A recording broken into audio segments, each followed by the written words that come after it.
Tension had been rising for numerous years after the First World War, and this city right here, the Free City of Danzig, now known as Gdańsk, was one of the territories taken from Germany as part of the Treaty of Versailles.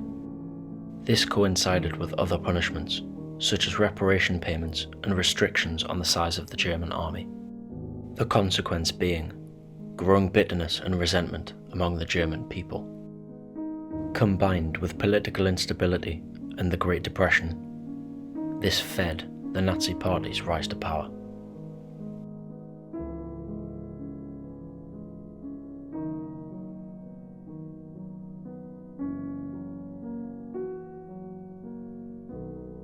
At 4:48 am, the Germans launched their attack on Westerplatte, with a battleship beginning to fire upon the small military outpost.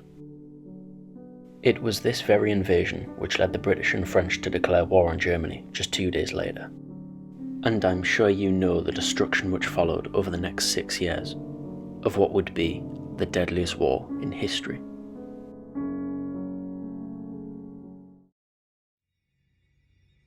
And here we are, the place where extreme bravery stood up against evil tyranny. Heavily outnumbered, the Germans expected the Poles to crumble after a matter of hours. Yet, they stood their ground for over a whole week. Despite facing naval bombardments from the battleship, aerial bombing from 60 Luftwaffe planes, 2 torpedo boats, and land assaults from the German Navy and Danzig police. And at the same time, on the 1st of September, the Germans also launched an attack on this post office right here. Located in the Free City of Danzig, this isn't just any post office. It was basically Polish territory, which made it a prime suspect for German invasion. And the building was fortified before the attack and defended so bravely. They actually managed to hold off the Germans for far longer than they expected. Heavily outnumbered, just like at Westerplatte, German SS units eventually filled the basement with gasoline, where the Polish forces eventually took defence and ignited it with a hand grenade, burning a few soldiers alive and forcing the rest to surrender. And after they finally surrendered, the remaining defenders were brought out here, to where they were executed. This was likely the first war crime of the Second World War. The Polish defenders were tested in court and sentenced as illegal combatants. And so this monument really sums up the brutality of the war, and to think this was only just the beginning.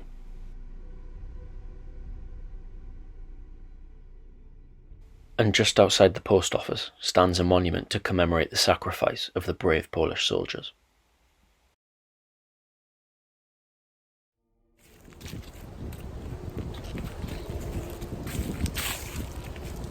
I wasn't sure what I'd find here, but you can see already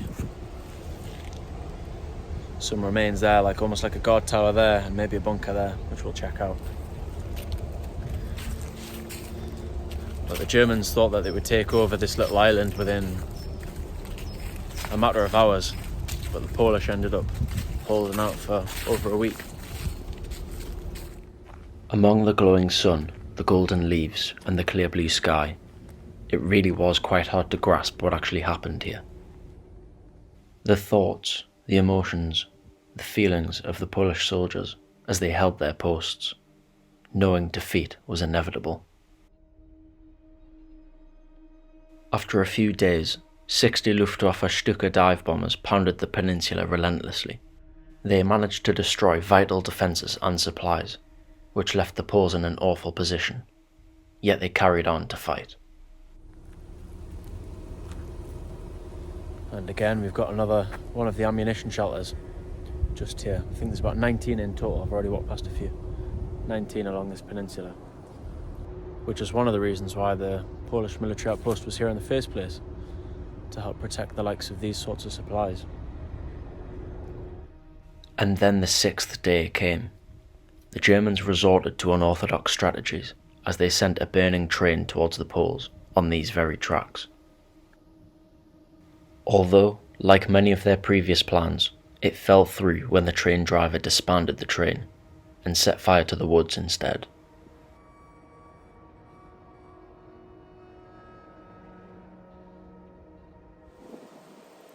And just behind me here is the old barracks, which is where the soldiers probably would have stayed during the attack of the Germans. You can can see there the floor's just started to come down, but it's surprisingly in pretty good condition considering the rest of it's pretty much all destroyed. At this point, the Poles were left in a situation with absolutely no hope, completely surrounded, limited ammunition, and no food left at all. And so on the 7th of September 1939, 7 days after the initial German assault, the Poles were forced to surrender.